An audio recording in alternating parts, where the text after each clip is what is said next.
అందరికీ నమస్తే. నేను భారతీయ బ్యాక్వర్డ్ క్లాస్ సంఘ్ అధ్యక్షుడిని, బీసీసీఎస్ అధ్యక్షుడిని. నా పేరు గొంగొల్ల ఈశ్వర్. మరి ఇప్పుడు ఎటు చూసినా స్వదేశీ రాగం వినిపిస్తుంది.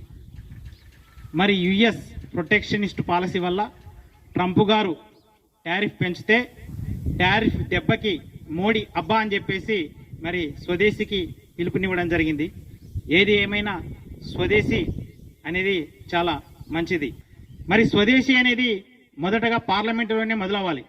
ఎందుకంటే పార్లమెంటులో ఉన్న మెంబర్లు కావచ్చు, అసెంబ్లీలో ఉన్నటువంటి ఎమ్మెల్యేలు కావచ్చు, మన దేశంలో ఉన్న సెలబ్రిటీలు కావచ్చు, మొత్తం వాళ్ళ డబ్బంతా మళ్ళీ బ్లాక్ మనీ, నల్లధనం ఏదైతే ఉందో ఆ నల్లధనం అంతా స్విస్ బ్యాంకులో ఉంది. ఫస్ట్ అది తీసుకొచ్చి మన ఇండియాకి స్వదేశీ పరం చేయాలి. దానివల్ల ఏమంటే ఇక్కడ ఇన్వెస్ట్మెంట్లు జరిగి మరి ఎంప్లాయ్మెంట్ అనేది జనరేట్ అవుతుంది. ఒకప్పుడు 1973లో మన యొక్క ఆర్థిక వ్యవస్థ చైనా కంటే అతిపెద్ద ఆర్థిక వ్యవస్థ. మరి ఈ మూలధనం తీసుకొచ్చి ఇక్కడ ఇన్వెస్ట్మెంట్లు పెడితే మనం కూడా చైనాని ఢీకొట్టొచ్చు. నెంబర్ 2, భారతదేశం అంటేనే కొన్ని వేల కులాల సమాహారం. మరి దాదాపు 6743 కులాలు ఉన్నాయి. మరి మీరు ఎప్పుడైనా పార్లమెంటులో కుల వృత్తుల గురించి చట్టాలు చేసిండ్రా? అదేవిధంగా అసెంబ్లీలో చట్టాలు చేసిండ్రా?